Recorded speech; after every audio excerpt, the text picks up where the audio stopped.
All right, we can get started. Well, good evening, everyone. Thank you so much for joining us. My name is Rachel Harding. I am the chair of the New York City Bar Association's Election Law Committee, and this is our Generative AI and the Future of American Elections webinar. Just some few housekeeping and thank yous. First of all, a big thank you, of course, to the Bar Association for always supporting us and putting this, helping us put this on. Thank you to our co-sponsoring committee, the Rule of Task Force. Thank you to our own members, and especially thank you to our members, Catherine Loving and Larry Norden, who this is really their brainchild. And it was sort of last year, it all sort of struck us that, this is only getting to be a bigger issue, and sort of where do we start? Because I know that, we have 2 hours here and it might seem like a lot, but you'll soon find out that it's really, not enough, and kind of just the starting point. We could do a whole series on this and then some probably, but we felt that it was important just to at least start the conversation. And we have a fabulous panel from all over.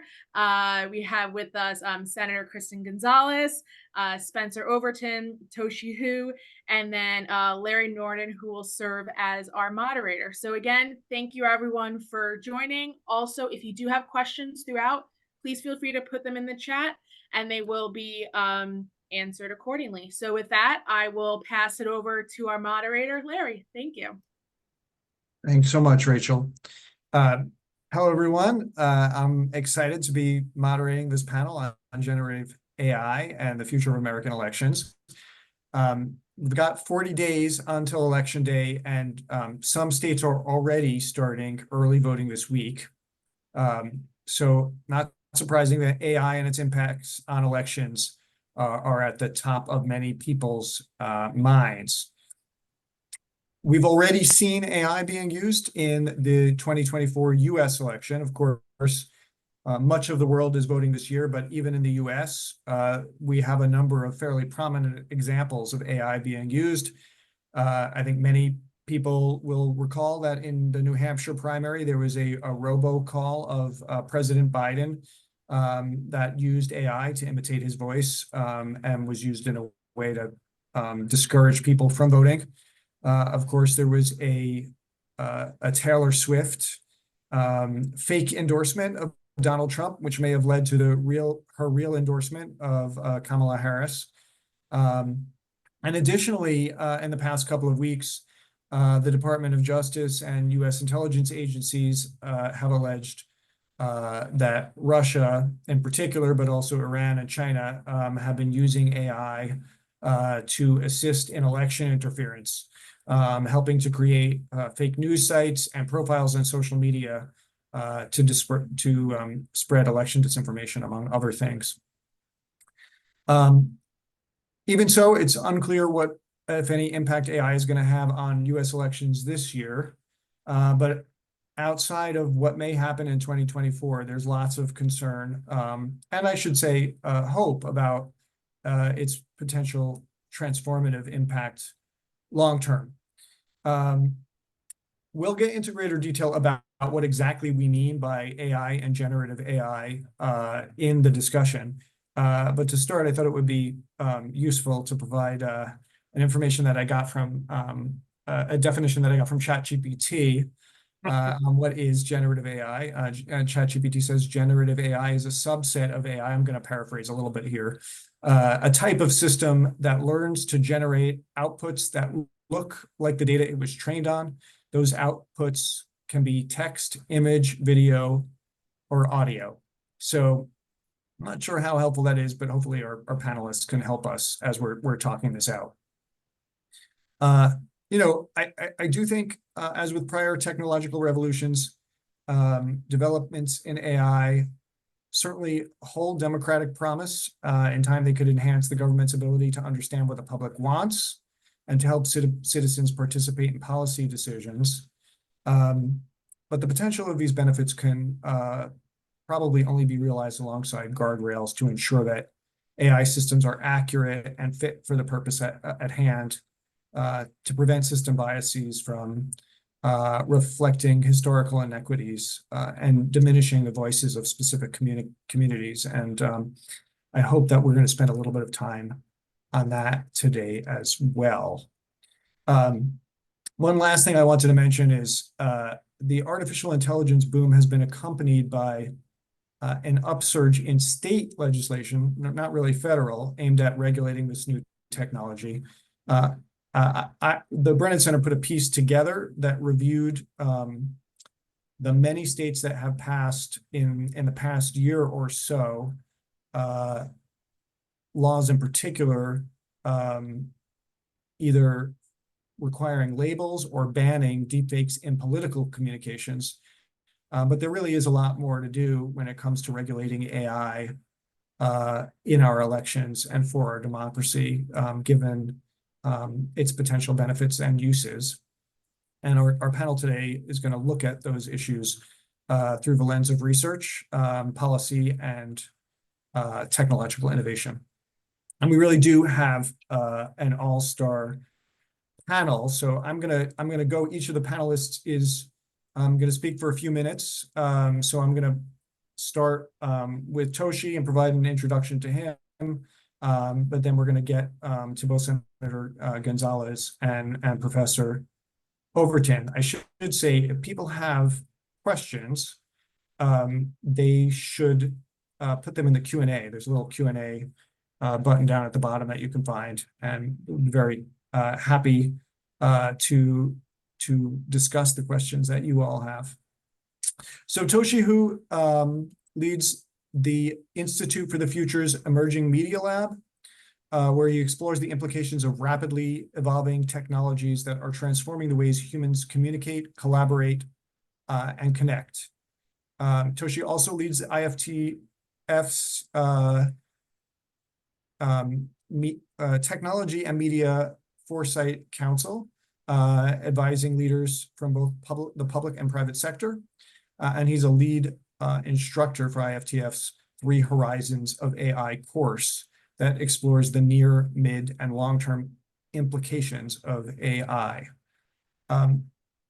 Toshi, you really have a tremendous background when it comes to AI, and I've seen your discussions about its potential effects, impacts on elections and democracy, and I'm hoping that you can just lead us through what this technology is and where you see it going when it comes to our elections and democracy. Thanks for the introduction, Larry. Yeah, I'm going to share a couple slides here to give you a little context about who I am, what is the Institute for the Future, and then a little peek into some of our perspectives from our research around generative AI and our collaborations with Brennan Center for Justice as well. Let's see. First of all, are you able to see my slides? Give me a thumbs up. Fantastic. So just a little bit about IFTF, Institute for the Future. We are a nonprofit independent research organization based out in Palo Alto. Our mission is really to help the world think more creatively and strategically about a range of possible futures. We don't believe it's possible to predict the future, but it is very important to think about the possible and ideally preferable futures you're trying to pursue. We're focused on futures research, design, and education. As I said, we're a nonprofit based in Palo Alto, California, and we were actually founded in 1968. We're the world's longest running futures organization. Our original founders were some of the computer and social scientists working on the original ARPANET, which was, of course, the predecessor to the internet. At that time, there was only 4 nodes, as you can see, on the entire internet. It's primarily military and academic institutions. And our founders looked at this early experiment and said, what might the world, how might the world be changed if this distributed communications network suddenly allowed everybody to have real-time communications and sharing of information? That might change the future. How do we think about that? And of course, essentially, that's what's happened over the last 50 years. And for those decades, the Institute for the Future has been helping organizations, large companies, big foundations, and government agencies around the world think about how they might anticipate, adapt, and advocate for the kinds of changes they want to see.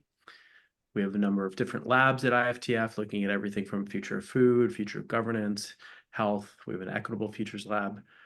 The lab, as Larry mentioned, that I lead is the Emerging Media Lab, where we're focused on the future of human communication, collaboration, and connection through the lens of emerging media technologies, but also the emerging media mythologies, meaning not just the technological tools, but what are the stories that we can tell now that we couldn't tell before? What are the conversations that we can have that we couldn't have before? And most importantly, who's doing that storytelling and involved in those conversations? Of course, there's a new emerging media technology that's rapidly becoming the elephant in many, many, many different rooms around the world as a general purpose technology that is entering many sectors. Now, at IFTF, we like to say that it takes decades to become an overnight success. And of course, artificial intelligence is not new, although there's some new flavors of AI, and it's important to understand some of those distinctions.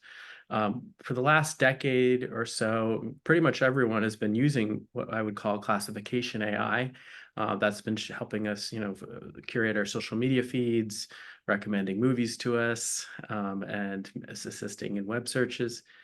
Now, generative AI is starting to show up in our lives in things like chatbots and image generators, and it's even starting to make some quite profound scientific discoveries.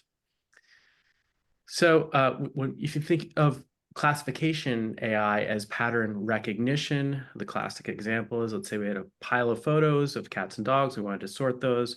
We would pass it through what's called a neural net that's able to sort through and look for features and try to identify which one's cats and which ones are dogs. Generative AI, you can think of more as pattern completion, with Larry's definition earlier, the idea of training it on data and then having it make data that looks like the training data. And so, these large language models, which is the primary form of generative AI that we're using at this point, you might enter a sentence like, the garden was full of beautiful, and the large language model might complete it with a variety of different words, anything flowers, trees, beautiful herbs, even beautiful bugs.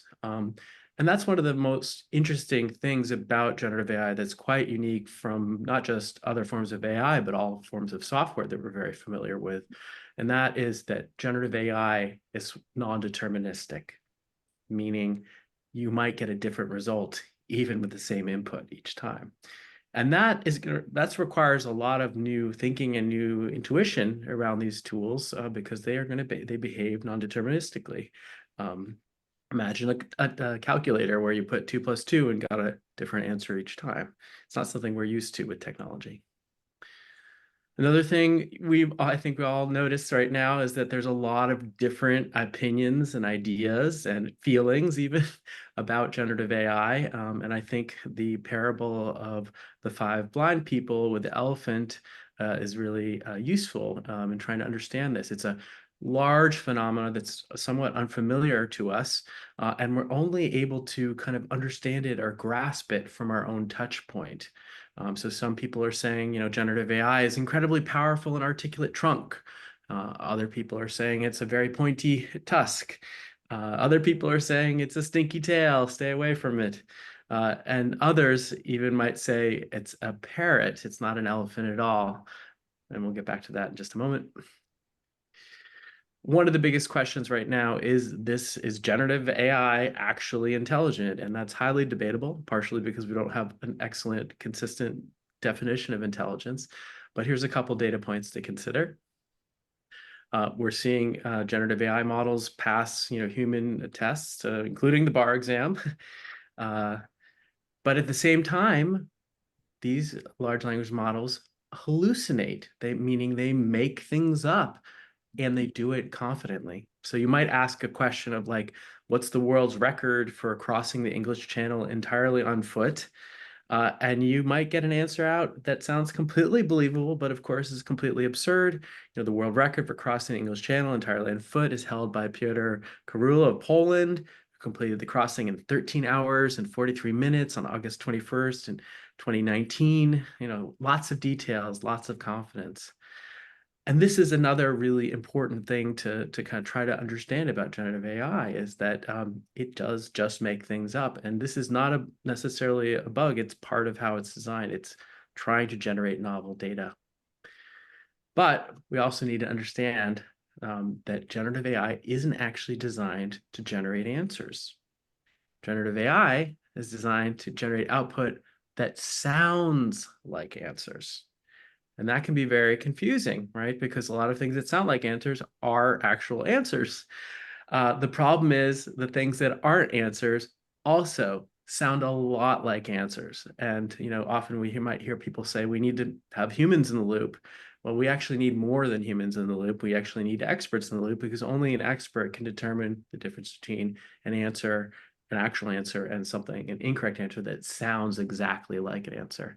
It's kind of worse than trying to find a needle in the haystack. It's like trying to find a needle painted like hay in a haystack.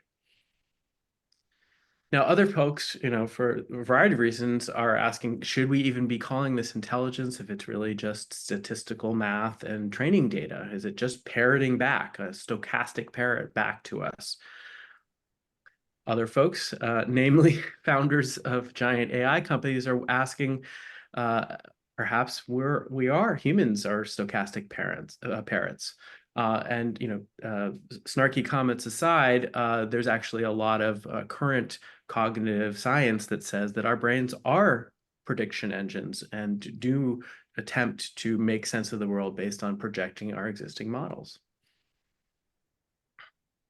Now, there's an area of research that I've been working on that's specifically related to the kind of area of election safety.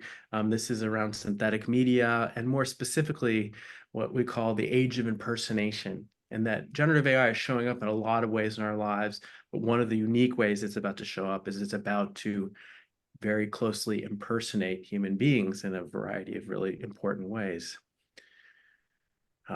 As we're starting to see, generative AI is attempting to impersonate humans' words, right? That's kind of what the initial aha moment was about ChatGPT.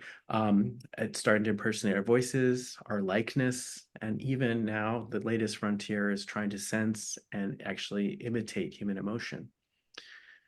So the first one, words, that's probably the ones we're most familiar with. I mean, and this is what kind of lit up the world 2 years ago in November, when people, tried ChatGPT and found it to be able to generate very human, very coherent language in a way we haven't seen before from AI. And in many ways, we could say that AI has successfully passed the Turing test.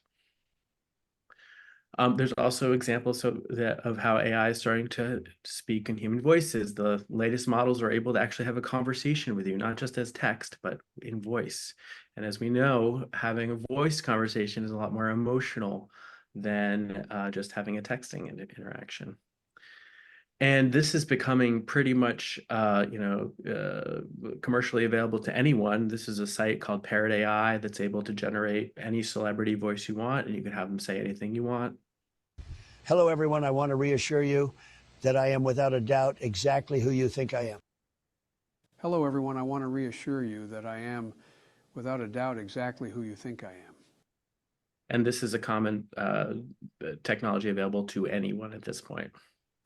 Microsoft announced last year that they have technology they haven't released to the public that can clone anyone's voice with just 3 seconds of audio. I'd like to ask audiences, do you think there's 3 seconds of audio of your voice available publicly on the internet? We're also starting to see AI impersonating our faces, our likeness. This is some examples of just some of the latest in image generation from Midjourney. These are all AI generated images. It's very difficult to tell. In fact, recent research was looking at the ability for humans to detect whether or not an image was generated by AI or is an actual photo of a human. So take a look at these 5 images, see if you can determine, if you think you can determine which of these is actual human versus an AI. If you said any of them other than this gentleman with the glasses and the beard, second from the right, you would be wrong. But don't feel bad, because it turns out this research shows that pretty much most people are not only bad at telling which ones are, we're actually more likely to identify a fake human image generated by AI as real than a real human photograph. The researchers call this hyperrealism. We're also able now to generate videos, deepfakes, essentially. I've been deepfaking myself, and along as well some of my colleagues, using this tool that's just publicly available called HeyGen. Here's a sample of that to give you a sense of that capability. This is an AI-generated avatar of IFTF Research Director Toshi Hu that was trained with just 30 seconds of video footage using a normal webcam. This avatar can now be made to say anything using this AI clone of Toshi's image and voice. Now, our lab has actually been collaborating with Brennan Center for Justice as well as the Elections Group to help develop trainings for tabletop trainings around the country to train election officials what kinds of AI deepfake attacks they might experience. This is Arizona Secretary of State Adrian Fontes that we deepfaked for a TTX, a tabletop training late last year. In which we played a video that I generated of the secretary as an example of how photorealistic this might be. IFTF and Brennan have also collaborated on publishing a paper produced by Brennan and the Elections Group, kind of sharing some of the findings and some of the recommendations of essentially a playbook for how to identify, prepare for, and respond to these kinds of AI threats. Those are available both for our websites. And then the last kind of frontier that we're seeing right now is this AI impersonating human emotions. There's a number of companies working very hard to try to achieve this for some obvious reasons. If you're able to sense and simulate human emotions, you can have a lot of influence, of course. One of the leaders in this is a company called Hume.ai, and they basically use both the webcam or just the sound of your voice while you're speaking to a voice chatbot to try to determine what emotions you're expressing, try to match those. Here's a little short demo of what that looks like online. Hello, Hume. Can you tell me a little bit about what you are and what I'm looking at here? I see this whole emotional map. Hey there, I'm the empathic voice interface from Hume. This emotional map shows how I interpret your tone. It's all about understanding emotions in our conversation. What's on your mind today? Well, I'm Just curious you can try this for about your yourself technology. online at Hume.ai. But what we're really looking at, IFTF is looking at long-term futures, and what we're kind of exploring is this forecast that these are not just going to be conversational technologies. These are going to be relational computing systems. About 10 years ago, the movie Her came out, in which Joaquin Phoenix falls in love with his computer operating system. At the time, it seemed like a kind of quirky science fiction. I believe it's about to be quite prophetic as we start to see more relational experiences with technology. And in fact, in a time where we have an epidemic of loneliness, it's not actually a surprise that tens of millions of people are already having personal, if not romantic, relationships with AI chatbots. This is Replica that is supporting as one of the leads in that field. And as we start to have more relationships with machines, the question is, how are we going to be emotionally, manipulated by these systems? And unfortunately, data is showing from research that AI chatbots are quite good at persuading human beings of things. And in fact, Sam Altman again tweeted out last October, which he said, I expect AI to be capable of superhuman persuasion well before it's superhuman at general intelligence, which may lead to some very interesting, strange outcomes. And this is from the gentleman probably most responsible for trying to bring this technology to the masses. So we're at an interesting point in human history. We have a lot of kind of mythological tales about, working with a technology that we don't fully understand and not sure exactly what we're going to be doing with it. So a lot of interesting things happening right now. I'll end it right there, but thanks for your time and happy to be on the panel today. Thank you, Toshi.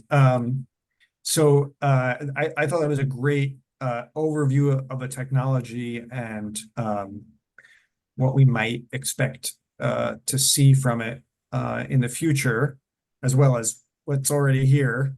I think it's maybe a good segue to talk about how AI may be misused in the context of our elections and our democracy. So I'm going to next turn to Spencer Overton, who is the Patricia Roberts Harris Research Professor of Law at George Washington University, School of Law. He also directs GW Law's Multiracial Democracy Project, which is currently working on research projects on the implications of artificial intelligence and alternative election systems for truly representative democracy in the United States. Spencer's been a great ally to the voting rights community, to the Brennan Center. He has testified several times before Congress on policies to stop online disinformation and deepfakes, voter suppression, and on behalf of the Voting Rights Act. He's also appeared as a frequent commentator on election law issues in many outlets, MSNBC, NPR, many others, and he's a contributor to the election law blog, which is required reading for those of us who work in the election law space. His recent research is focused on overcoming racial harms to democracy from AI. So, Spencer, that's where I'd like you to start us off. You are probably one of the most prominent thinkers trying to figure out what the potential racial impact of AI might be on our elections, and more generally about the potential positive and negative potential impacts of AI on our democracy. So I would love your reactions to Toshi's presentation and to hear what worries you and where you see the most potential. Thanks so much, Larry. And, I just really have to start off by saying, and you all already know this, when I'm moving into a new area, whether it was, Carter Baker or other things, or today in terms of AI, Brennan Center and you and Wendy and the rest of the team are just trusted, credible folk, obviously great values, but super smart. So really appreciate your intellectual leadership in this area, generally in terms of democracy, but also in terms of AI. So kind of picking up on some of Toshi's points here, I want to focus on some of the specific types of attacks against voters that we might be on the lookout for. And, as we move to discussion, we can talk about short-term and long-term solutions and guardrails, that kind of thing. For more detail on what I'm about to talk about, I've got a law review article called Overcoming Racial Harms to Democracy from AI, from Artificial Intelligence. That's on SSRN. If you just go there and look up Spencer Overton, you'll find it. So I think one thing that's important to emphasize, and Toshi talked about this, but I don't think that we can emphasize this enough. What's different about generative AI would be these advances in natural language processing. So this computer's ability to so-called understand text and spoken words that enables an individual lone wolf to quickly develop large volumes of synthetic text, audio, video, and code. So you no longer need coding skills. You don't need a video production studio. You don't need the backing of the Russian government. You can be a 25-year-old unemployed young male living in his parents' basement in Idaho who just wants to spread chaos and confusion among voters in Detroit. And you're more able to do that now than you could in the past here. And you can do so in a way that's more credible, persuasive, tailored, and difficult to detect as inauthentic, as Toshi, his presentation demonstrated. So now, in terms of specific types of attacks, kind of based on the past, if you remember 2016, the Russians set up Facebook pages and Twitter accounts pretending to be Black Americans. They developed a following by focusing on racial justice issues. And then, just before the election, they purchased social media ads targeted at Black voters saying, and pretending to be Black themselves, we don't have any other choice this time but to boycott the election. No one represents Black people, don't go to vote. And 38% of the ads purchased by the Russians were targeted at Black Americans here. So deepfake technology can supercharge deceptive practices targeted at different communities. And rather than simply rely on still photos or posts written in ethnic vernacular here, right? This affordable and user-friendly deepfake technology that Toshi demonstrated, right, is going to allow not just foreign governments, but domestic bad actors and individuals to create realistic sounding synthetic audio, video here of trusted people like Michelle Obama or Janet Murguia or other folks. There's also more precise micro-targeting. Rather than produce one ad for 100,000 Black folk, it's easier to produce 20 different ads for 5,000 different kind of subgroups that are even more customized. I think even more than that tailored ad piece is chat bots and the manipulative power of chat bots. We've seen studies that have demonstrated that, and this is a good thing, chat bots can be used to dispel conspiracy theory with facts, which is great. It's wonderful. But presumably those same chat bots could be used to manipulate people in a bad way and spew disinformation here, right?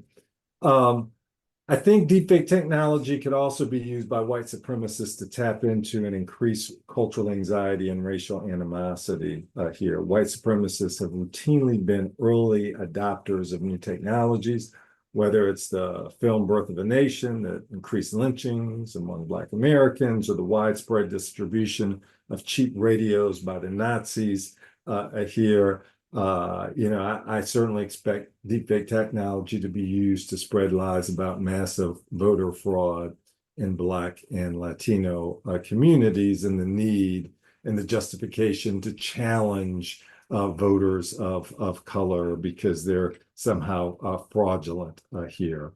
Another issue is that, even the AI-powered tools used to stop bad AI can be flawed.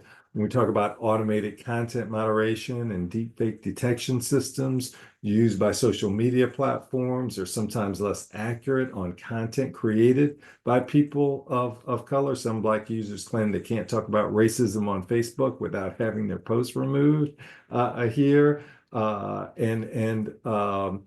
These flawed content moderation tools are also more likely to remove disinformation in English than in other languages like Spanish. Here, one study showed Facebook failed to remove 70% of misinformation in Spanish compared to failing to remove only about 30% of misinformation in English here.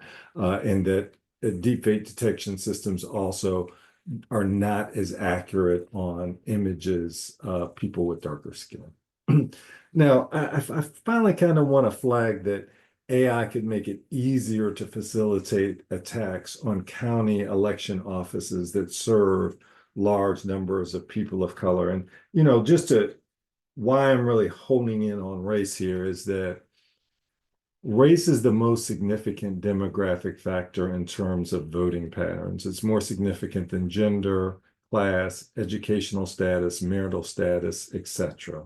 So if you can suppress or deceive a particular racial group, you can shape an outcome of an election here. So that's one of the reasons I'm so focused on the fact that is with us and is a reality, and kind of what's the intersection between that and AI.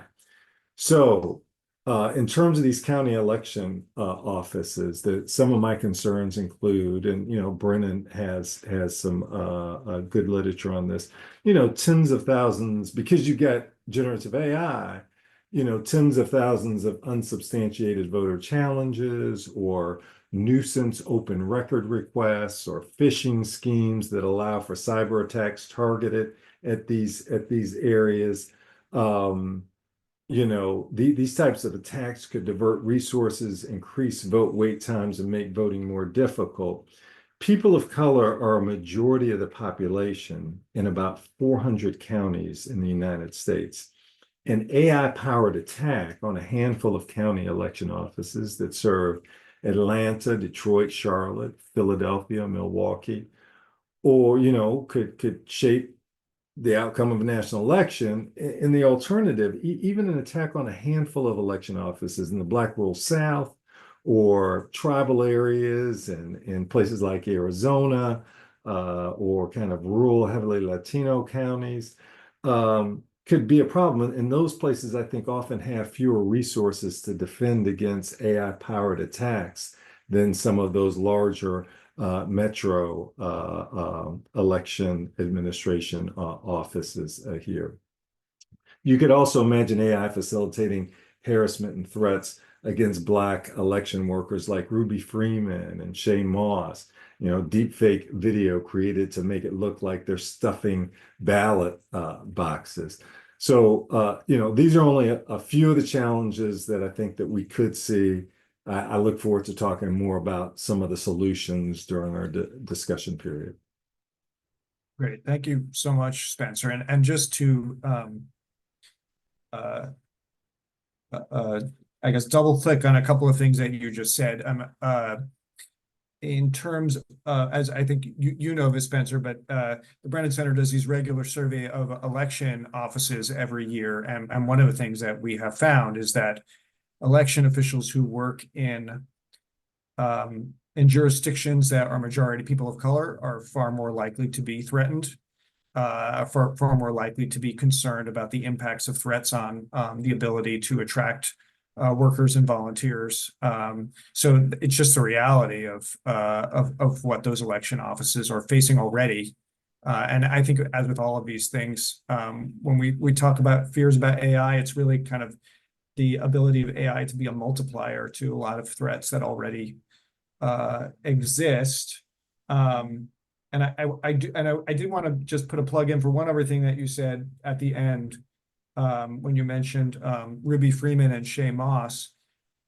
I think often when we talk about threats to elections, we get in the habit of talking about the period before voting and voting, and of course those are periods of time to be very concerned. But we live in a new reality now where the post-election period has become a dangerous focus, and I think we do have to remember that period is maybe when we have to have continue to have our guard on against potential threats to our election. So I'm going to stop editorializing, and we're very lucky we have Senator Gonzalez here, who can maybe partly lead us off on some of the solutions before we get into further conversation. But before I let her do that, I want to give her the proper introduction. One thing important to know about Senator Gonzalez is she's a former tech worker. In addition to being a community organizer, she represents District 59 in the New York State Senate, covering parts of Western Queens, Northern Brooklyn, and the east side of Manhattan.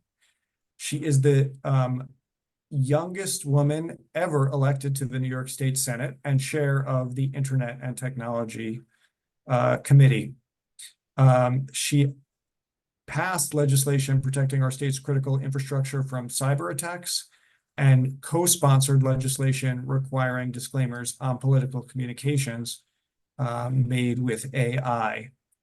Before being elected to the New York State Senate, Senator Gonzalez worked in the New York City Council, the Obama White House, and Senator Chuck Schumer's office. So really appreciate you being here, Senator Gonzalez.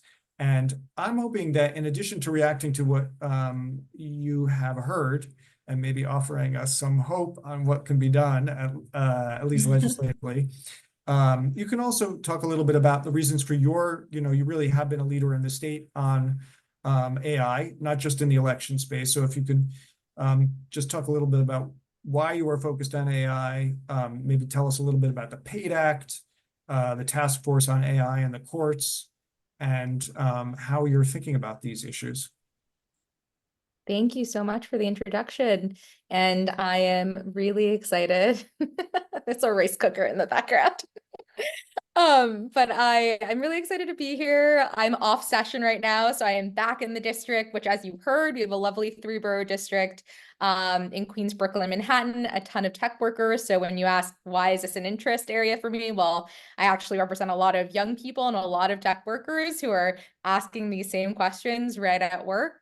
And I'm in this capacity, obviously, coming to bring that government perspective and what the role of our state government, and certainly I think every level of government right now is asking about what we can do when it comes to artificial intelligence and new types of technology, but certainly the role of state government and our responsibility to be proactive in legislation. But I'm also here just to listen to all of you, and certainly, I could not think of a honestly more stellar group of people. I have worked with the Brennan Center, but certainly being joined by both the professor and Toshi from Institute for the Future, I'm really excited to hear from all of you about what you think we could do as a state, as a state government to continue, pushing forward in AI regulation, especially when it comes to elections, but also just protecting our democracy. So, a little bit of context on the committee that I chair, Internet and Technology.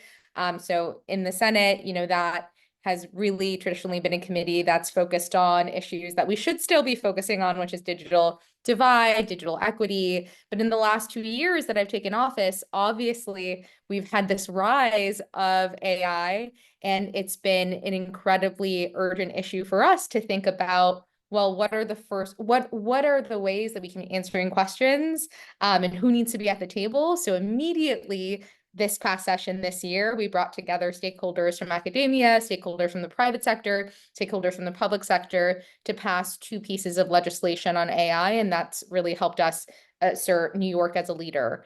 The first bill, the one that I'm going to talk about today, and I have a couple of slides explaining, is the New York Fair Act, which regulates deepfakes in elections. And the second one is a public sector use of AI bill called the Loading Act. And that is a perfect complement to how we're looking at AI in elections, because it's really about, how are we starting at home before we, as a state government, figure out how to regulate the other sectors, like the private sector. So really excited to be here. Happy to talk about all of this. And with that, I'm actually going to share my screen and dig a little bit deeper into the Fair Act. So, hi, can you see my screen? To this day, we're asking the same questions on Zoom. I love it. But the Fair Act is an acronym for False AI Representations Act. It was signed into law this year as part of our New York State budget. And obviously, with the instances of election interference that we had in city council in New York, when it came to voice recordings and deepfakes, what we were seeing in the presidential election, and then, what we were seeing just when it came to deepfakes of celebrities, we knew that this year we would have to pass a bill on this. So with the Fair Act, we focus on materially deceptive media, which means any image, video, audio, text, or technological representation of speech.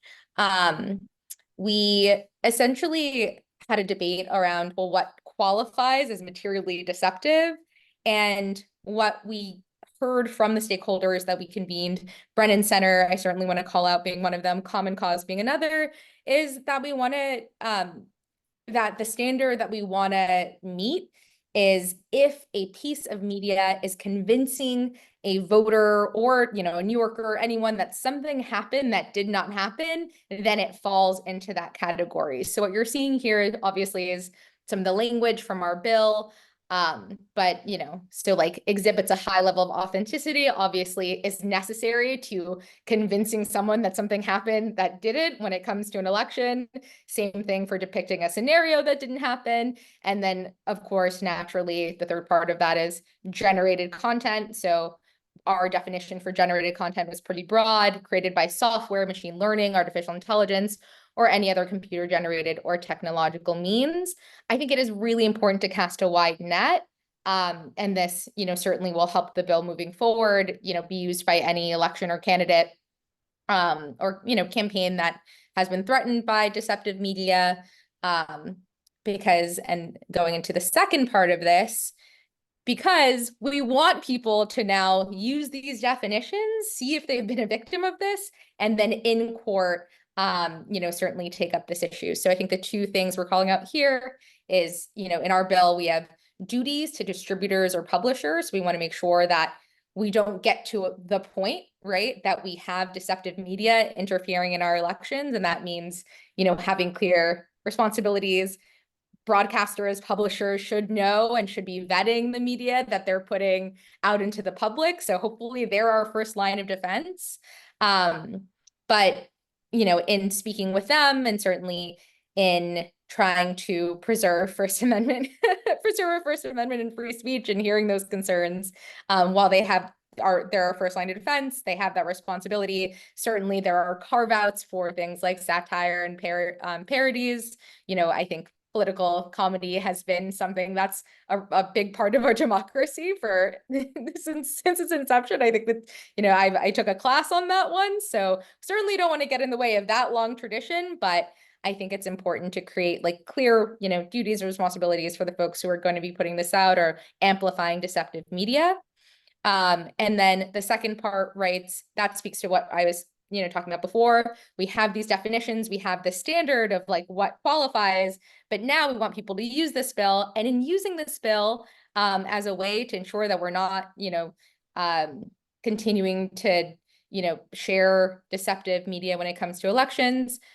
We had something that I thought was really unique in this bill and really important, which is the ability for a candidate to get reimbursed for court costs, attorney fees. So it's not only having the bill and having it possible, but it's also encouraging folks to use it and making it accessible to maybe candidates and campaigns from all, income levels. And as someone who myself ran a very small dollar grassroots campaign, I think that's really important. We want to see more of that. And I'm, really excited that we included this as part of the bill.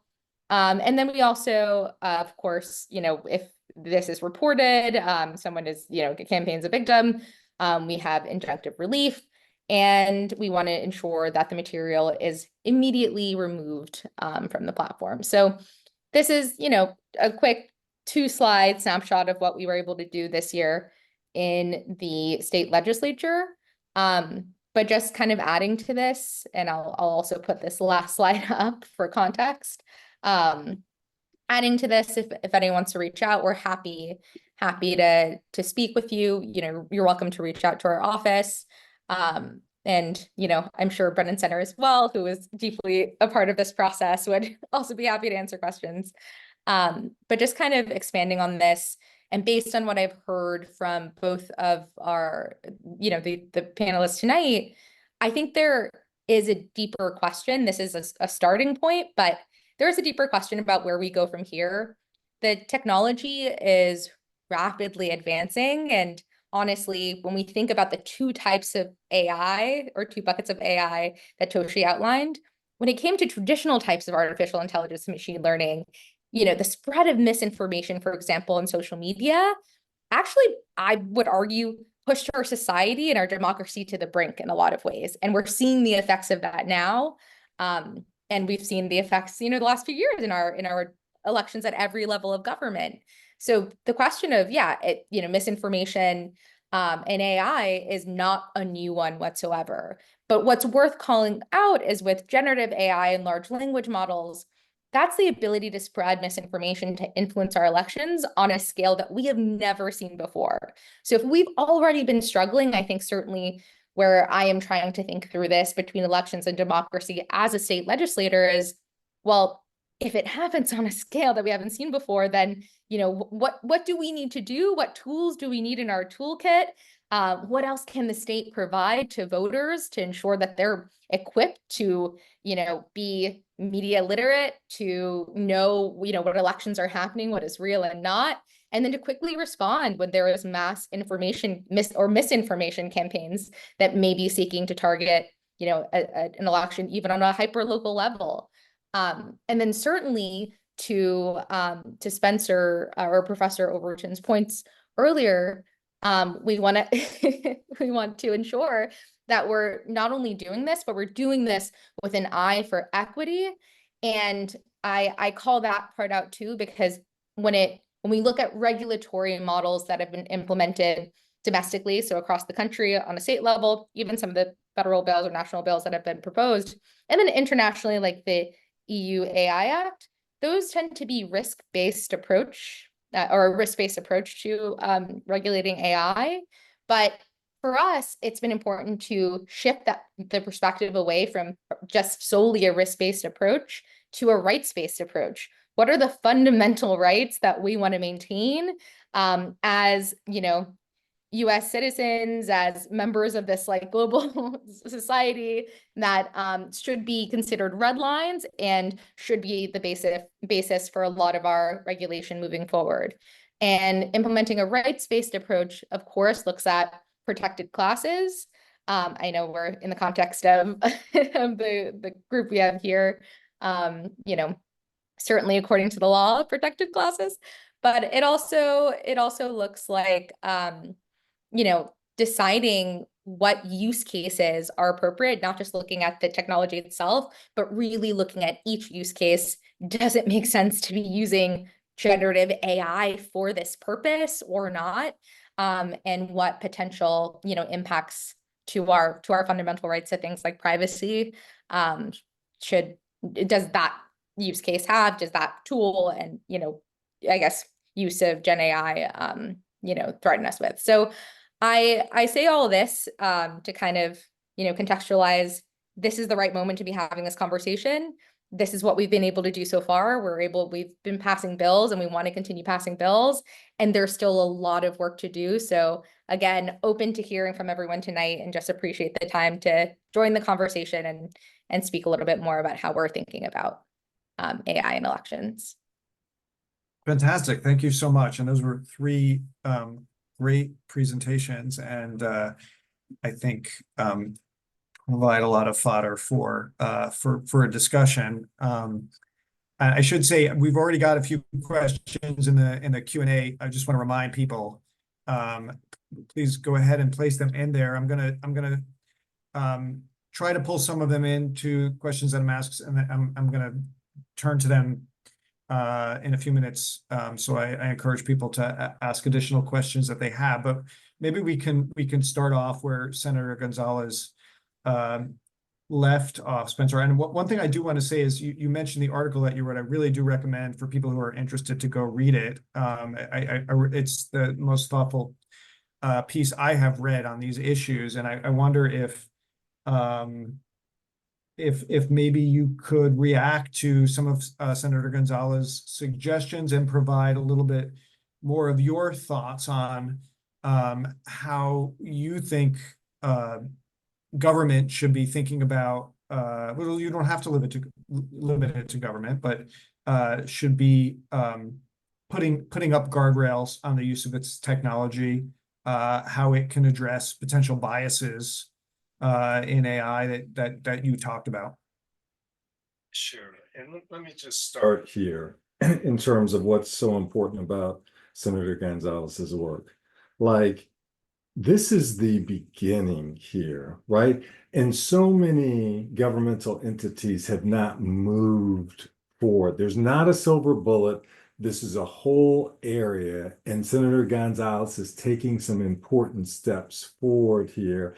And we're not going to deal with the whole thing if we don't at least take some initial steps here in the way that Senator Gonzalez is doing it. It's kind of like when people talk about tech, and they talk about tech like it's like 5% of our economy, as opposed to tech as something that is in all aspects of our economy, right? This is something that is all around us here. So when we talk about, guardrails in this sense, so certainly dealing with deceptive practices just in an outright, straightforward way, as Senator Gonzalez does, is incredibly important.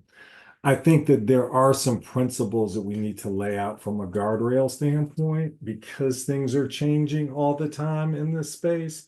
So really anticipating, kind of harms to democracy. So when we talk about like pre-deployment testing, requiring ongoing assessment and independent monitoring and evaluation of systems, I think are important. I think they're kind of flexible in this space. One thing that we didn't talk that much about, we talked a lot about kind of intentional deception, right? Something else that's out there is bias in these systems, right? So even it can be unintentional in terms of the system. So part of it is bias in terms of the foundation models themselves, what's there, right? But part of it is that some of these are just like averaging machines. And so if they're scraping material off the web in terms of foundation model, what's there and what it's creating is flawed, particularly if it is averaging. And so when we talk about possible flaws in terms of translation, English is overwhelmingly dominant in terms of foundation models. A lot of the non-English material used is actually machine language, machine translated Spanish, for example, from the web that is scraped here. So it's not like true. And so there's just some bias there. Now, certainly these tools are incredible in terms of translation. They may open up doors for us. But when we look at, Section 203 of the Voting Rights Act, in terms of requiring materials in other languages in places like California that are covered by Section 203, that may have a chatbot in its state elections office that can answer questions in English but cannot answer those same questions in Spanish. That's an issue. So I'm just saying that this design issue is really important. And I'm sorry to keep driving into this, but I just want to do this. If the goal is just assimilation and us all being the same and just assimilating into some kind of milk toast piece, and that's our vision of democracy, I guess it's fine. But if we believe in pluralism in terms of respecting different people and perspectives, even if they're different, the way these systems work to a certain degree right now are at odds with that. Like foundation models have a pluralism problem here that has to be worked out. In part, it's a technical issue, but that's an issue that has to be worked out. So anyway, really bottom line is from a guardrail standpoint, dealing with some of these bias issues in terms. So we talk about racial equity impact assessments, before and after deployment. We talk about independent audits and public disclosure of disparities and challenges here. Human review of technology-enabled election administration flags. So when we talk about technology that flags registrations that need to be pulled or signatures that are believed to be inauthentic, kind of human review of those and kind of understanding the biases of those automated tools here. Something else that I only really appreciated after getting into this area is the importance of privacy legislation in the AI context, right? Like if AI is powered by data, then privacy regulation and protections are deeply connected here. That is obviously important. And then there's, the typical things, watermarking of synthetic content, provenance standards here. Equitable, as I mentioned, equitable data privacy protections. So those are some of the kind of, I'm sorry.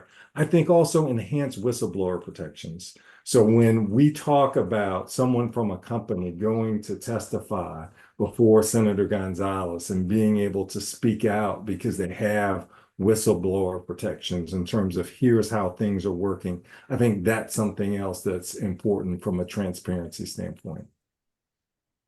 I'm sorry. I'm sorry. I just want to raise one more because it's just important. I'm sorry. Section 230, a lot of companies they kind of hide behind Section 230. Oh, well, sorry, maybe you can get me next time. Section 230, I don't have to comply with the Civil Rights Act of, 1964 or whatever, right? But just saying, hey, providers of generative AI, they're making a material contribution to the content. They do not get the benefit of immunity from Section 230 of the Communications Decency Act here. So they don't get immunity from legal liability. So us being very explicit about that in terms of the law, as opposed to just kind of an expansive interpretation of Section 230. So that was a great answer and a lot, Spencer. So Yeah, I'm sorry. No. And I want to get some reactions, but just on that last point, you're suggesting that there may be, because Section 230 would still apply to the social media companies where a lot of this stuff is spreading, but you're Right. suggesting that there may be laws or causes of actions that can be brought against the AI developers themselves for what their products are doing. Right. What I'm saying is, if you're an online platform that's, a chat bot or something else, it's producing, if you're, OpenAI, Anthropic, etc., you can't simply say, well, something that was produced here gets 230 protection here. You are making a material contribution to the content that is created. And as a result, you're not a passive platform. You're not Craigslist, where somebody else is putting up the ad and you're just kind of this passive entity. It's not like your Microsoft Word, where you're just a tool and someone else is typing out the manifesto, terrorist manifesto, right? Your tools have kind of created this content and this output, and as a result, you've made a material contribution and you don't get Section 230 immunity. And being explicit about that in terms of not just our judicial interpretations of 230, but hopefully Congress passing a law that is explicit in terms of the limitations of Section 230, so that this isn't just something that's up in the air, and so that states aren't chilled from regulating in this area because they're nervous about expansive interpretations of 230 preventing states from doing that. So Toshi, I'm going to put you on the spot, and maybe it's not fair. So you could say that you can't answer this question, but I do think, what Spencer's talking about, it's easy to imagine some of the tech companies saying like that will completely shut down what we're able to do and all the great uses of this product. If I don't necessarily know what my AI product is going to be able to create, I can't understand. I don't always understand what's going to happen. That's the nature of generative AI. Is there a way for companies themselves to put guardrails into terms of, once the product is out there, what it's going to produce? You are putting me on the spot, Larry.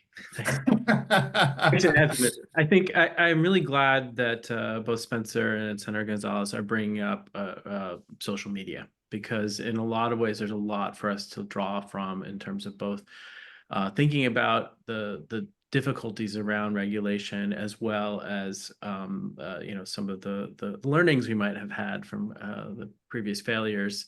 I think one of the ways that there's some similarities and differences. One of the big differences is we've seen the AI companies, some of them are social media companies like Meta, be very forthcoming with acknowledging that there's very serious negative side effects and implications for these technologies at scale. And another, so that's a big difference. That said, I think what we've seen, and no big surprise, a lot of kind of them getting ahead of this and trying to acknowledge this, is setting up what they call responsible AI initiatives. I think one of the, what we've seen so far is a lot of these responsible AI initiatives have been voluntary involvement without any sort of teeth to these to any sort of accountability. And I don't think you can have responsibility without accountability. And of course, this is a broader issue beyond just the AI issue right now. It's not, and even beyond social media, when you're dealing with very large and powerful corporations, multinational corporations. I think one of the ways it's similar is that, when we look back on the issues with social media content moderation, that was something that folks identified as a problem. They said we're going to fix it. How did they decide to try to fix it? Well, they tried to throw technology and then like low cost content moderation folks that, with great harm to, psychological harm to human beings who are trying to moderate this, which is an equity issue, right? But also they attempted to use AI, even earlier versions of AI, to try to do content moderation. And the problem is it doesn't work at scale. And to be fair, we haven't even really solved that problem. And there's been little to no accountability for the ongoing issues that this is creating for society and democracy around the world. So I think, there is a lot to be learned there. I think, what can we expect? I really liked what Senator Gonzalez was saying about, rights-based approach.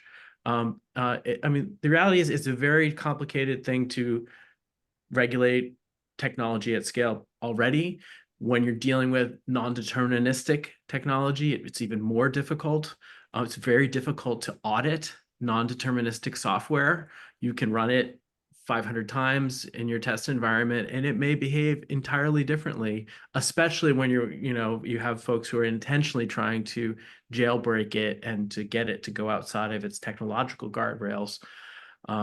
We also have the challenge that, there's open source, quote unquote, open source versions of this software, although I think they're using that term quite loosely, because we don't actually often know what the training data is that went into these systems. So I think, of course, by their nature, these companies are going to try to avoid responsibility and accountability, and say, well, how could we anticipate this? But I think as a society, I think we've grown a little bit in the last 20 years, especially as we've kind of gone from just thinking like, oh, Facebook's connecting the world, isn't that great? And it's going to bring democracy and citizen journalism and all these wonderful things, and realize that actually there's a big cost that's come along with these technologies, and that innovation and even disruption at every moment is not necessarily the best thing for society. And we've seen the ethos of particularly the Silicon Valley technology companies go from, the move fast and break things, and the things that they're breaking are significant. And now we've got the other issue where the new ethos is also move fast and take things, meaning specifically data. Right. And as Spencer pointed out, this is another front that we need to be aware of as well. It's not just how do these systems as they are behave, and do they, do what we want them to do, and are they aligned, and are they doing harm? But the reason why large language models really were able to become a thing was it was pure brute force of compute power, and they trained on the most massive data sets they could find. At this point, there's a massive, even increased gold rush for data, more data, and they've already scraped the entire internet. Now what remains is personal data, personal behavior data, company data, public data, all these kinds of different kinds of data. And this is considered the fuel that's essentially going to build the next generation, but create the differentiation between the different companies. So I think, and I think Larry and you and I have talked about this, beyond just simply thinking, how do we regulate and control these the existing frontier models and the companies behind them, at large, most of these models are created by for-profit companies, and they're going to do what for-profit companies are going to do, right?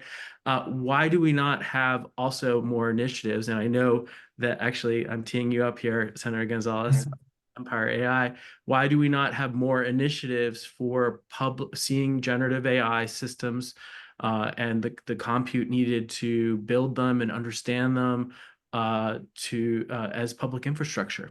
In California, some of our bills that have gone forward introduce this idea of Cal Compute, which is the idea of public resource for training these models and researching these models. I think we need to be building that out as well, because the assumption is that we just need to adapt and kind of work with the essentially for-profit models that are being put out.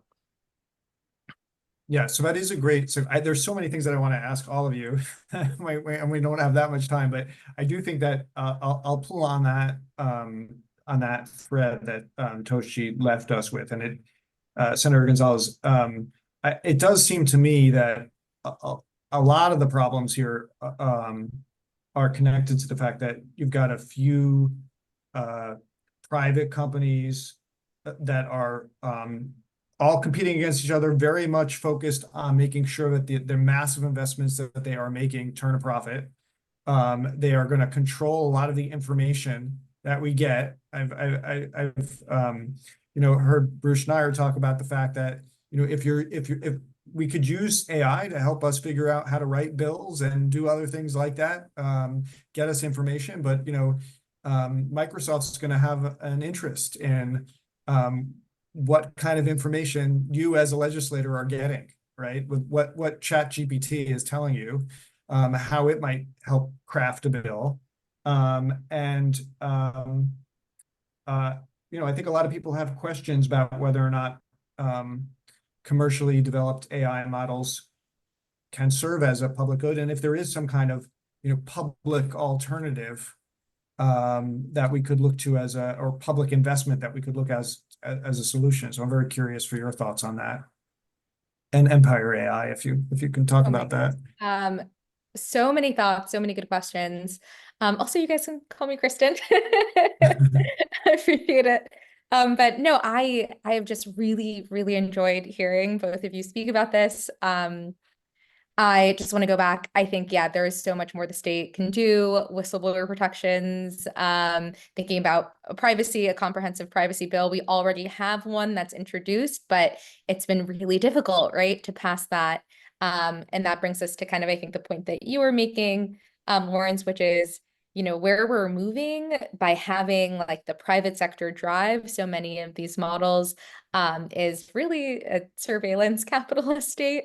Our private data is incredibly valuable, and there is an interest in maximizing profit for these corporations, but also for them to, I guess, occupy as much of the market as possible. So when we think about LLMs, we really think about chatbots, but like, what is the use of a chatbot and where are we going with personal assistance? Well, it's collecting information on the user and consumer so that it becomes the best companion and the consumer becomes loyal to that specific tool and not others. And that's also where I think as a state, it's worth calling out. We've certainly gotten concerned about child privacy and why we passed child privacy bills this year. I was definitely alarmed when I saw LLMs being rolled out on platforms and social media platforms, specifically like Snapchat, which now has a much younger user base than Instagram and Facebook certainly do. So yeah, a lot of concerns there. I think it, and some history here. I think our public sector and the government made a mistake early on when it came to generative AI. We had an opportunity to invest and we didn't, right? When the research was being done. And so now we are kind of forced to figure out what happens next because, this technology has gotten so far with the private sector. There are, at least in New York State, there are efforts like Empire AI to create a public version of an LLM. And, the bill that was passed this year was a $250 million investment with it was, public and private sector partnership to build a supercomputer in Buffalo. So it has a physical component, and then to invest in a consortium of higher education institutions, SUNY, CUNY, and then some of our private institutions in New York State to provide, education and training for students and also for professors, so that universities that had trouble hiring professors who didn't have a background in this, don't have the skills, can also get that. So, I think it's a first step, but it certainly is not going to be able to compete. Like it would take to be on the scale of like a chat GPT, I think it would take like many, like all the universities being involved in training this model to have a like actual competitor. So at the end of the day, I think like, that's the questions to see how this plays out with Empire AI, and the question still stands, can the public sector are thinking of it as a public good? Is that possible? I would love to see that, but I'm not sure, I'm not entirely sure. I think there are some other things that were said too, that I also want to speak to before we kind of like move on in the conversation. Please. When it comes to chatbots and private company so deployer versus developer responsibilities. I had the same conversation this year because I was a victim as an elected official of a chatbot spreading misinformation about me. So earlier this year, a reporter found that when prompting Meta's chatbot about myself and some of my colleagues, asking, is there a case around, these electeds creating or it was like around a crime or an accusation, the Meta chatbot hallucinated and fabricated an entire story about how we broke the law when we did not. So we did introduce a bill and we're able to pass it through the Senate, but not the Assembly, around disclosures, chatbot disclosures. And then we, went to Meta and we said, you have a responsibility here to not spread this type of misinformation. And what, really fascinates me is because this is a new type of technology, it is not as easy to get it to stop hallucinating as it would be if we were looking at a traditional system. So their engineers aren't then going through a bunch of code and saying, here's the fix, right? I can identify the bug and fix it. In this case, it's kind of these, when it comes to bias, misinformation, hallucinations, dangerous information, it's almost kind of as simple as just like their guardrails look like asking the LLM to not do that. Like, do not be biased. Try to put more diverse pictures into your, like that is, and it's not a silver bullet. It's not foolproof. So we can't ensure that it doesn't happen in the future. So there is, I think you had asked the question earlier, is it like technically possible? I mean, these companies and deployers and developers who are working on these tools are trying, but it's so important to call out that these are imperfect tools and we are just not there yet. And as a legislator that's been affected by this, it is something that is top of mind. Well, go ahead, Spencer. No, I just kind of wanted to build on what Senator Gonzalez and Toshi said here in terms of this bigger thing that's going on. And this bigger thing that's going on is, hey, you're afraid of China. You're afraid that America is in decline. This is the one thing you have going for you in terms of AI, tech, etc. Don't mess with it. Don't regulate it. Don't contain it here, because this is the one thing that separates you and innovation from the rest of the world. This is the future of America, right? And this isn't really new, right? Like when we think about cotton gin and we think about the US basically displacing China and India in terms of cotton production, so that, over half of our exports for the first 6 decades of the 1800s was cotton.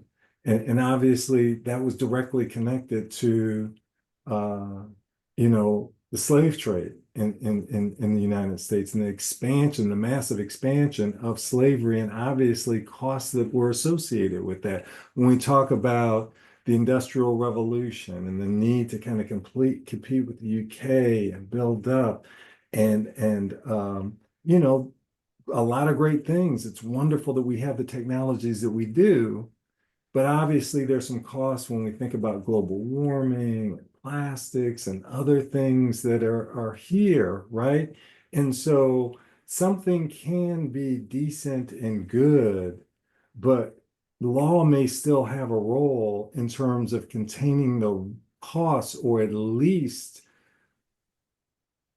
creating a situation where the costs are internalized rather than being externalized on those who are least positioned to bear the costs of those new technologies and industries. And I just say that to say, law really does have a role.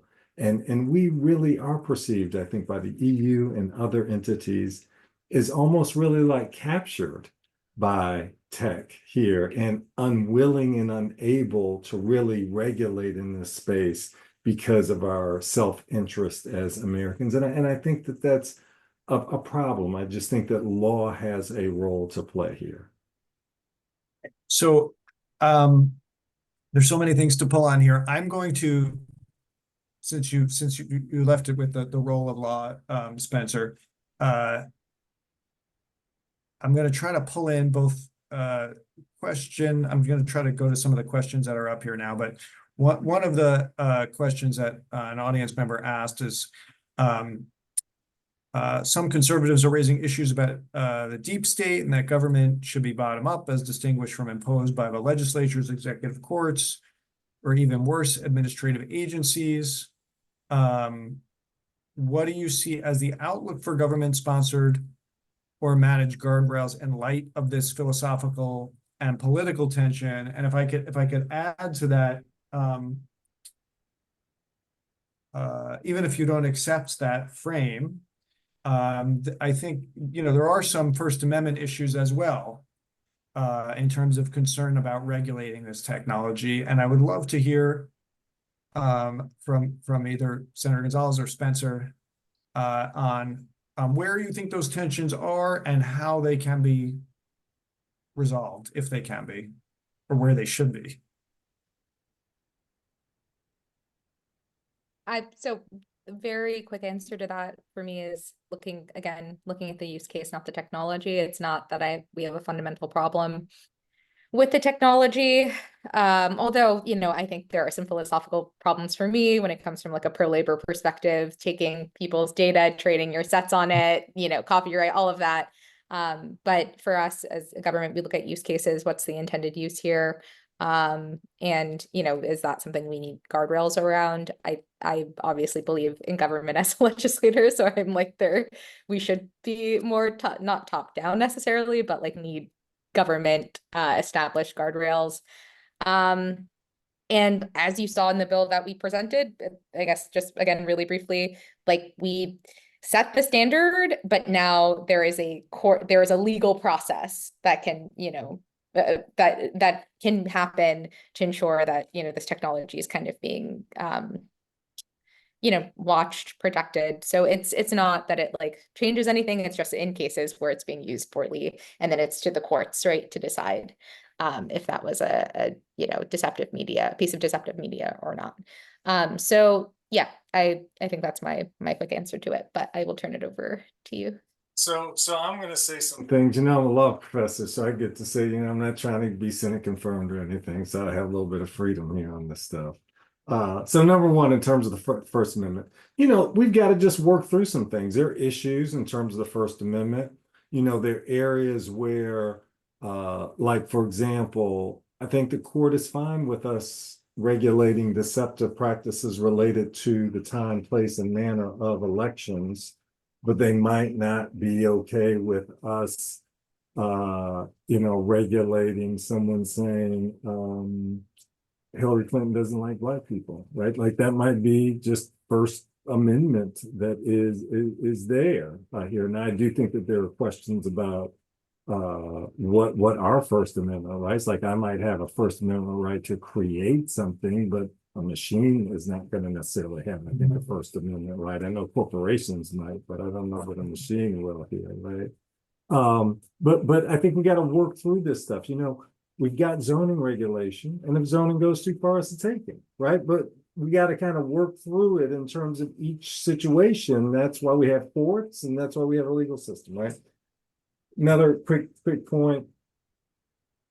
Social media, it's already very politicized. I mean, we see this in the, kind of Florida and Texas social media cases. We see this in terms of Missouri. And I'm nervous about this kind of spreading into the AI piece, almost like the attack on so-called woke AI. And so, how do we kind of get ahead of that so that I mean, the notion, for example, right now, the conflict that we see on the You went on FEC. mute for some reason, Spencer. Okay. You cannot hear? I can hear you. Oh, Okay, sounds Can't hear good. You can hear me? Kristen, can you hear me? Okay, great. oh yeah. So the notion, for example, that the FEC is opposed to disclosure in terms of deepfakes. I mean, this shouldn't really be a partisan issue here in terms of basic things like disclosure. So kind of how do we figure out that nub in terms of the AI space? And then finally, and this is the thing that's a little bit of controversy here, there is some cultural anxiety related to the distrust of government. You know, sociologists have done studies and they've seen a correlation between racial antagonism and people who do not have a commitment to government or to democracy or rule of law, almost as though our country is changing and not having confidence in other citizens and what democracy is. I don't have a solution to that, but that's an issue I think that we've got to grapple with, and is certainly a part of this tension in terms of distrust of government and us recognizing, yes, there's a role for the private sector, but there's also a role for us to make decisions together in the democratic space. So I want to change the subject a little bit and turn back to something that got some questions in the chat and that we haven't fully fleshed out. There was a lot of conversation about the potential racial harms of AI in our democracy. One of the questions was about suggestions regarding solutions to the issue concerning the tool's lack of detection of deepfakes that include people with darker skin tones. And the question, should AI be trained on a broader group of photos? I'm going to maybe pull out a little bit further and turn to you, Toshi, but certainly Senator Gonzalez, you also worked in the tech industry. Do you have thoughts about how we can better engage AI developers? I would say, you know, the tech world is not necessarily the most, and Silicon Valley, the most diverse place, not just in terms of race, but in terms of the educational backgrounds, everything else that that is America. How do we better engage Silicon Valley AI developers in understanding and mitigating racial harms for their technology, and I would say just more generally the impact that AI may be having on not just the rest of the country, but the rest of the world. And if you have thoughts, I know you've talked a lot about, Toshi, about trying to engage a wider community in this technology. Is that something that you think is necessary? And if so, how do we do it? Well, absolutely. I mean, you know, he with the hammer sees everything as a nail. As the director of the Emerging Media Lab, I see that AI less as just a technology and more as a medium of human communication and collaboration. We're kind of taking in the training data and we're using it to generate new things. We're actually using it. It's going to be integrated into all of our media systems. Actually, I forgot to mention that earlier. Just a side note, that's the other thing that's going to make it hard to legislate is that it's not just bad actors using AI. We're all going to be using it. It's built into our phones. Every photo we take is going to have AI on it. Every email is, you know, it's not like you add AI. AI is coming into everything we're already doing. So it's going to become ubiquitous in that way. I think, you know, I think we need to kind of think more broadly. I mean, there have been efforts to attempt to call out from internally at, you know, like let's say Google, who invented essentially the LLM technology back in 2017 in a famous paper called "Attention is All You Need." One of their lead researchers, was it Tim Gebru, was fired from Google for producing a paper saying, hey, our model is not only biased, but it's causing all of these harms.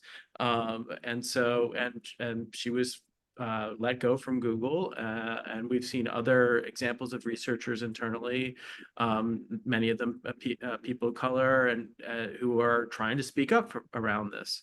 So it is happening, but what we're seeing is that they're being essentially ejected from these technology businesses.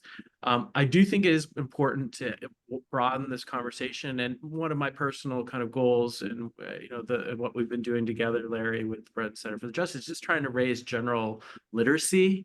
It's a very complicated topic to discuss because we have a lot of misunderstandings either for previous versions of AI, or I like to say, people have a very simplistic binary sense of AI. Either AI is going to save us and it's going to be the most amazing thing, or it's going to destroy us, right? And I always like to remind people that our majority of our training data in our heads about AI is from Hollywood movies.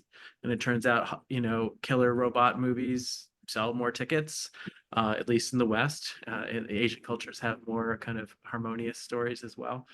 And so I think, it is going to be impactful. And as we've discovered through this conversation with Spencer and Kristen today, often people talk about AI as if it's just kind of this isolated thing. It's a broader question about technology. It's a broader question about the economic environment that we're in, and the economic incentives behind technology is in many ways the bigger issue. Ted Chiang, in an op-ed piece this year, said that's something I strongly believe in. He's my favorite science fiction writer. He's in the New York Times. He said people are less afraid of AI or even technology at large, and more afraid about what capitalism is going to use it to do to them. And I think that's not to say we don't need to hold technology companies accountable. We do, and that needs to happen, but it's not enough. I think, AI is also hard to define, but one of the ways you can define artificial intelligence is it's an optimizing system. It's a prediction and optimizing system. And so these tools, these models are going to optimize for the organizations that have built them. That's why I advocate for public models as much as possible. There's a famous saying about models in general. They were talking more to just kind of primitive statistical models, but he said, which is all models are wrong, some are useful. And just the other day, I've heard an addition to that, which is not only people say that, but they don't say, who are the models useful for? The models are useful for the people that create them.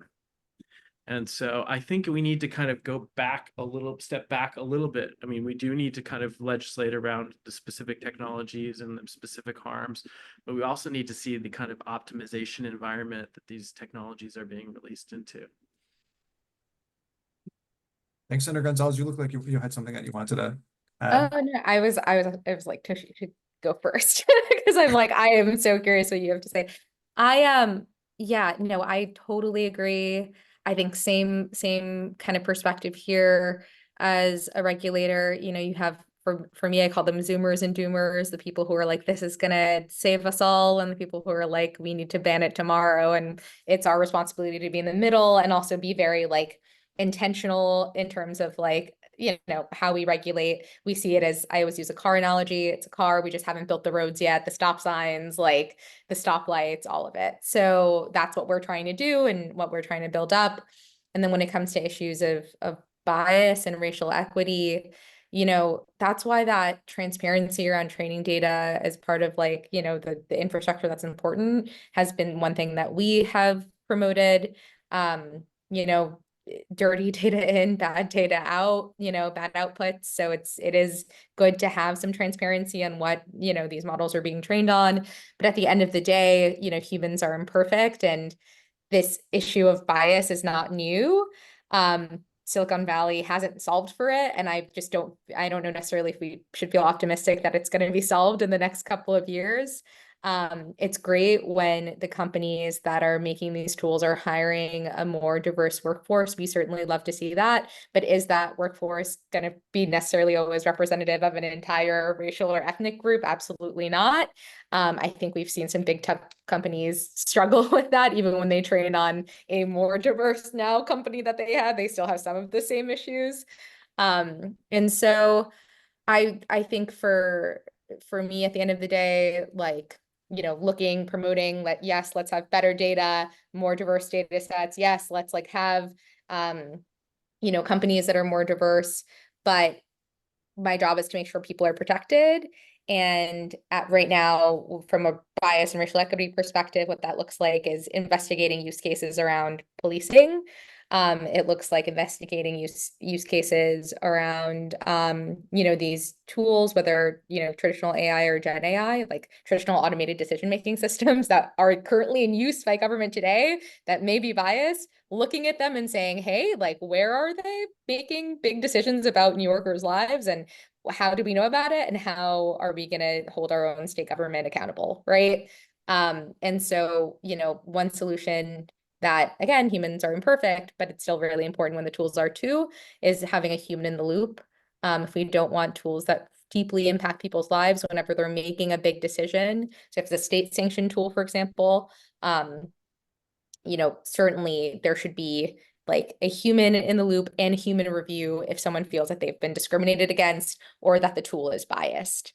So those are a couple of ways that we're looking at just the question around bias and equity.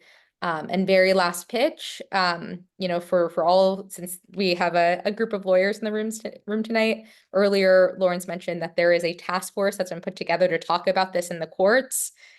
There are predictive tools being used by the courts today that are not perfect and do sometimes have bias outcomes, and we're trying to make sure that doesn't happen, or we don't see that continue to scale. So I just want to call out, it's important that this task force has even been created, because it took a lot of leadership from Judge Zayas and the Attorney General to put a group of lawyers and judges and regulators and advocates in the room and say, hey, we really want to think about how AI is being used in the courts and make sure that we have the most fair, transparent, accountable legal system possible. And so we're working towards that. And there is an entire subgroup around bias. So, it's a real ongoing question when it comes to the courts. And obviously the courts are so important in and of themselves, but hopefully it will also be an example that others can learn from. All right. Did you want to say something, Spencer? No, why don't we do more questions? I've got some stuff that I'll get into, but definitely want to engage in terms of the questions you may have there. I'll just one last question, and I do want to let you all have your final thoughts too. We're coming close to 8 o'clock, but we've talked a lot about potential harms from this technology. Maybe I'll start with you, Spencer, because I know you have done some thinking as well on the promise of AI to bringing a stronger multiracial democracy. I'd love to hear from each of you. Like, there's obviously a lot to be worried about, but where do you see AI as potentially strengthening participation, strengthening our democracy, our elections, etc.? So I think I just want to be honest before I say that and say there are some impediments. So I don't want to be kind of pie in the sky about this. I want to acknowledge the benefits, but some barriers to us getting there. One would be market incentives to develop pro-democracy applications. The lack of incentives to address, bias, data privacy, transparency issues. There's a risk of big tech capture of democracy to the extent that our democratic tools are created by tech companies. We're really depending on big companies for that. There's some political impediments. We've already talked about that in terms of the polarization around woke AI and some of these other issues here.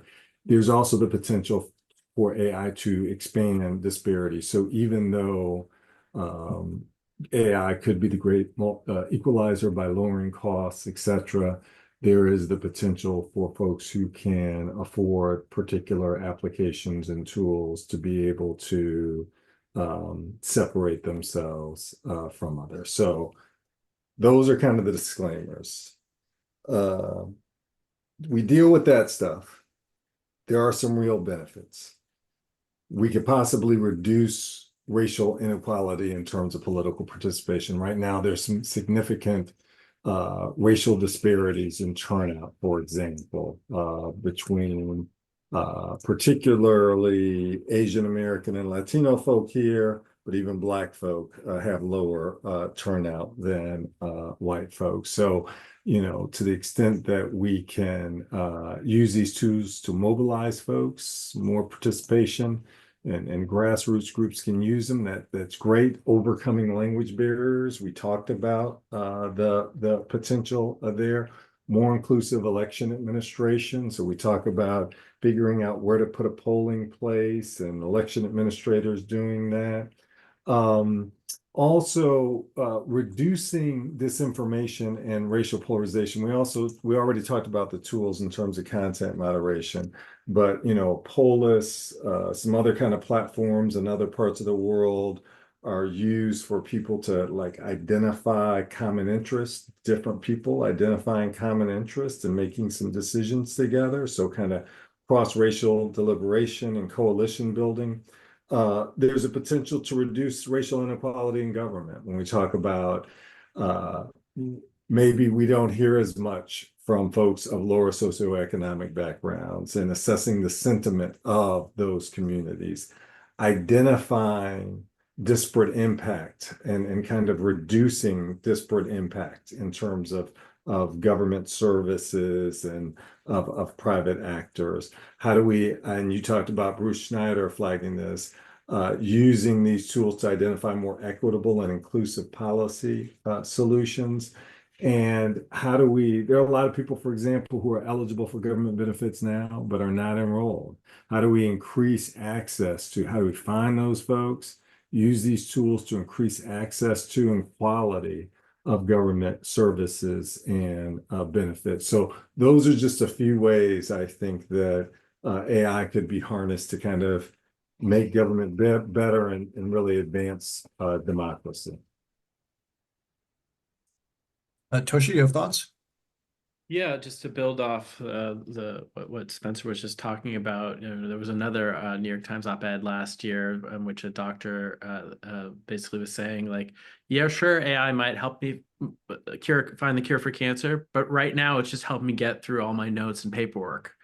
And as a natural language processing system, you know, the ability to help people get through legal documents, bureaucratic documents, it's incredible.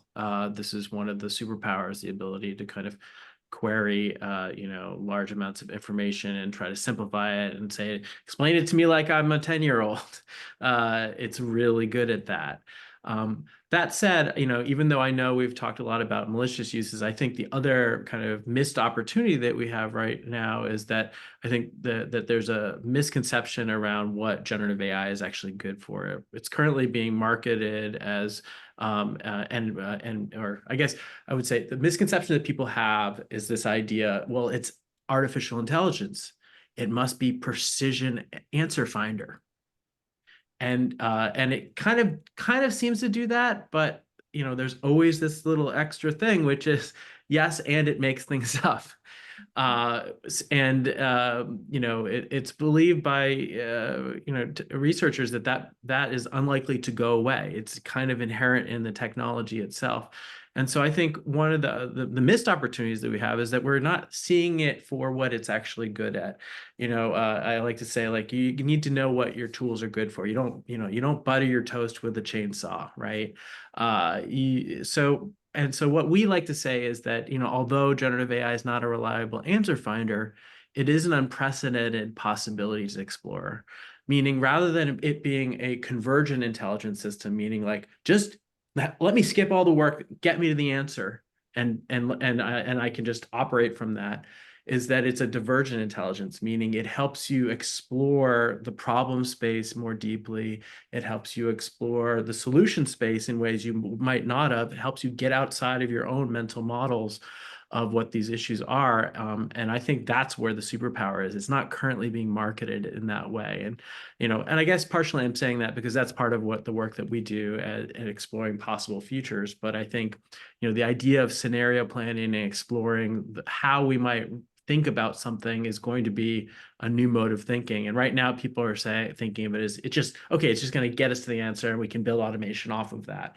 I think organizations, societies that do that are going to be sorely disappointed with the results of a non-deterministic system that they've automated their decision-making off of. Thanks, Toshi. Kristen, I'm hoping that I would love to hear your thoughts on this as well, but I'm also hoping that you can. Spencer listed a lot of things we have to overcome before we can get to the potential good uses of AI. But I'm hoping that maybe you have some thoughts on how we can incentivize companies and others to get to those good uses. Oh man, also another good question. In terms of positive uses, +1 on government, operations, constituent services, if we can get there, that's great. +1 on internal tools, processing large amounts of data. I know as part of the courts task force, we're talking all the time about, there's so much paperwork involved in the courts. Like, could we help folks fill out the paperwork a lot faster? And both lawyers and folks, like just the average New Yorker who may be going through a process. So excited about all of that. Incentivizing positive use cases. I think, this is like a really big opportunity for the public and private sector to be working together. And I think, again, in its intent, Empire AI, I think we agreed with that, initially. We were like, how can we work together to build this so that there can be research that is happening about, what the positive use cases can be. And so I hope to see more of that. I think, incentivize it by the government also stepping up and investing and then inviting industry to do the same. I think we can fund some really good, like public good oriented uses, or just research to get us there, right? I think that's just more important, honestly, at this point. And yeah, I think, the last thing I'll say is for what it's worth, like a lot of these larger companies have, asked these same questions, and it seems like, folks want to help and want to be, so they're, I don't know if it's like necessarily us creating an incentive when there is some motivation on their end to say, hey, like, now that we're democratizing this new type of technology, we also want to be part of the process of closing the digital divide, right? And so companies are looking at, how they can support not only universal broadband access, but digital literacy, and then computer science in schools, creating pipelines and apprenticeship programs so that people can work in these industries.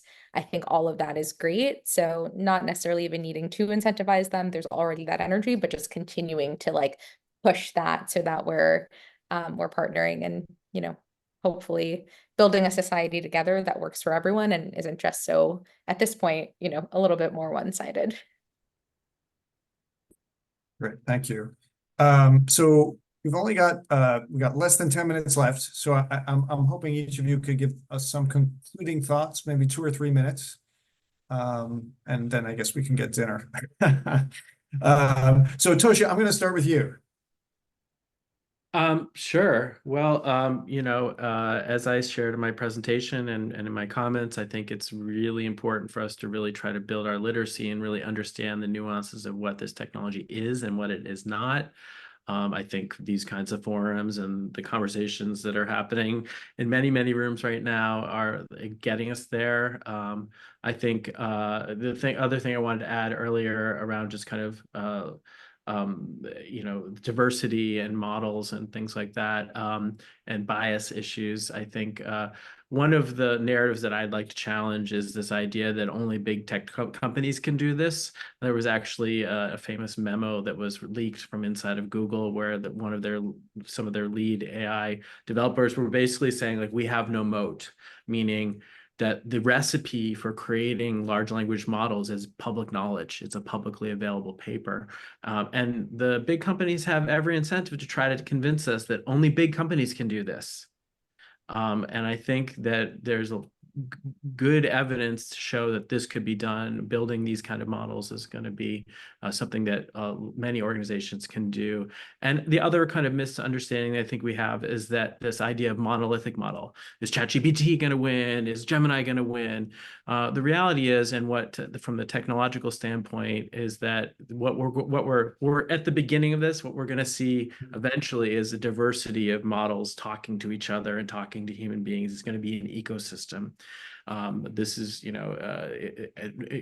it's not going to be one model to rule them all, although, of course, any of these companies would like that to be the case. But even if you pull back the hood on GPT-4, it's actually a bunch of models talking to each other. Microsoft is actually building these new systems for these kind of diversity. And what's interesting is, what we're seeing with artificial intelligence, something we know is that a diversity of models and diversity of perspectives and diversity of intelligence is actually the strongest intelligence that we have. So I think that's encouraging that the technology actually reflects what we'd like to actually see in humanity recognized. Very interesting. Spencer, I know you had a few things that you wanted to say, so I'm hoping you can get them in. Sure. So, when you're a young professor, you're kind of focused on, you're writing the next great article and idea, and that's certainly important. Work we did in terms of photo ID, other things, that's important. It's great.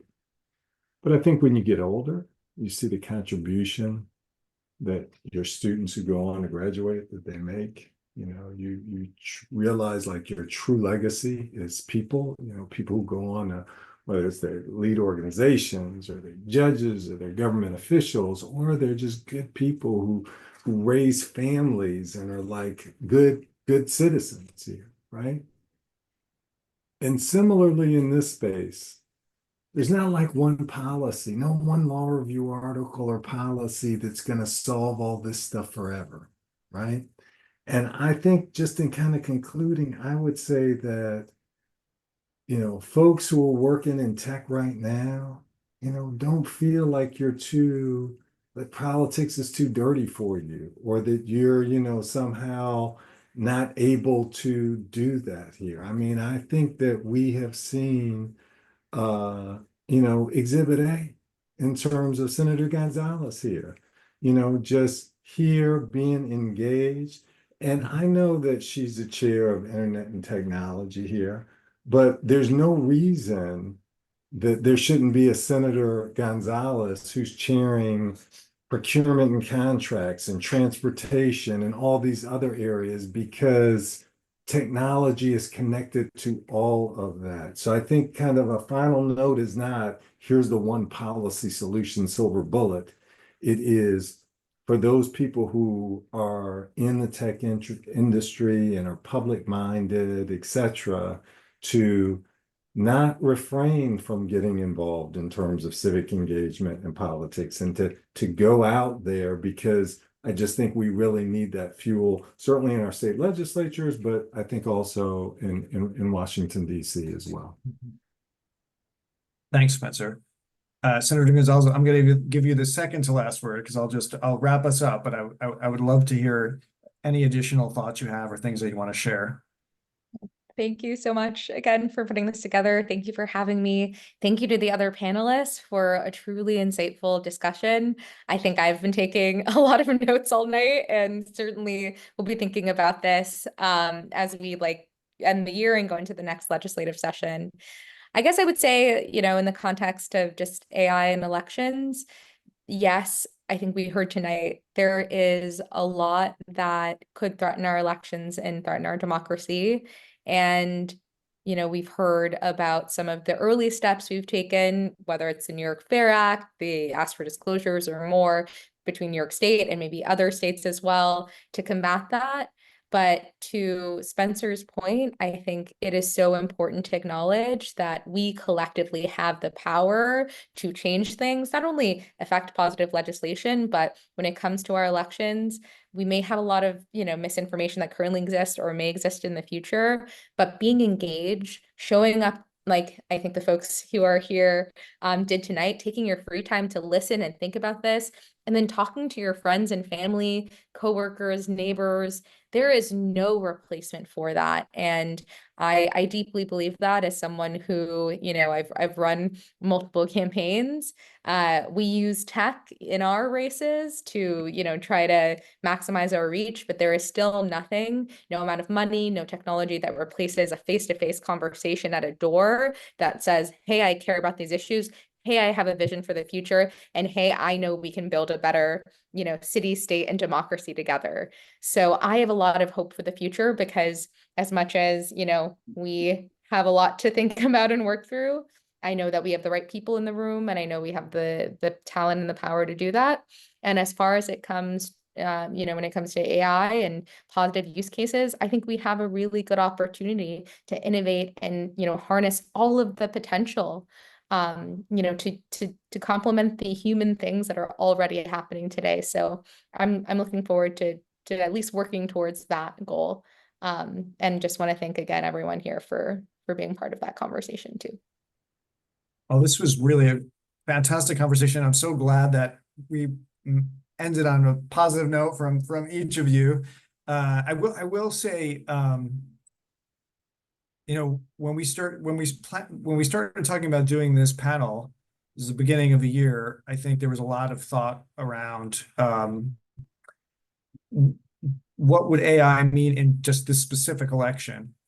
But of course, I think the conversation today makes quite clear we're gonna continue to be talking and thinking about AI and its impact on our elections, our democracy, our lives for quite a while. And I appreciate that all of you came here today to have this conversation. It was a really good conversation, and I'm sure we're going to be having many more of them, and hopefully we'll get through this next election in 48 days relatively unscathed by AI. So thank you everybody for coming to the conversation and listening and providing your questions.